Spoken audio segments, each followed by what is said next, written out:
Le Japon est un pays fascinant et c'est un pays où il y a beaucoup d'histoires. Donc, il y a tellement de sujets à aborder. C'est un pays parfait, dans le fond, pour aller faire une émission où on va faire 70 reportages en tout.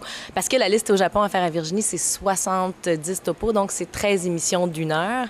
Et il y a des topos là-dedans qui durent 3 minutes, il y a des topos qui durent 1 minute, il y a des topos qui durent 12 minutes, dépendamment du contenu. Mais je pense qu'il va en avoir pour tous les goûts et autant pour des gens qui sont allés au Japon que des gens qui veulent y aller. J'ai une copine qui a vécu au Japon 3 ans. Comment elle trouve ça? Elle trouve ça fabuleux. Si elle est restée aussi longtemps, c'est parce qu'elle s'y sentait à l'aise et chez elle. Oui, bien, la beauté de la chose, quand on part, bon, elle est partie 3 ans, la chanceuse, moi, je suis partie 6 semaines, c'est qu'on peut rentrer un peu dans le quotidien de ces gens-là. On peut comprendre un peu plus les mœurs, leur façon de penser, leur humour aussi, parce qu'on le sait pas, mais les Japonais ont un humour très, très particulier.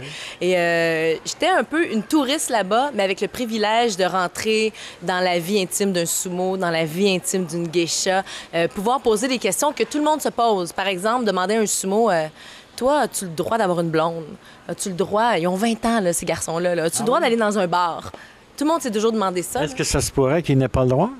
Ils n'ont pas vraiment le droit, mais ils le font quand même parce qu'évidemment, comme partout, la nouvelle génération a peut-être un peu moins de tradition que leurs aînés. Il y a des gens qui pensent qu'être geisha aussi, c'est être péripatéticienne. Est-ce que... Non, pas du tout. En fait, il y a des geishas qui ont pris... En fait, il y a des prostituées qui ont pris le titre de geisha au Japon. De là, la confusion, sans doute. C'est la raison pour laquelle les vrais geishas, maintenant, se font appeler maiko quand elles sont jeunes et geiko quand elles sont rendues des geishas professionnelles. Alors maintenant, on ne parle que de maiko et de geiko. Évidemment, ici, on dit geisha pour que les gens puissent avoir une référence, mais c'est pas un compliment d'appeler une femme une geisha là-bas parce que, effectivement, les prostituées ont pris un peu le dessus. Comme une fille de joie, une fille de... Oui, exactement. Donc, les vrais maiko et les vrais geiko, elles, sont des artistes, sont des femmes qui sont là uniquement pour distraire et faire en sorte que les hommes d'affaires passent une meilleure soirée, mais il y a encore toute la tradition autour de ça.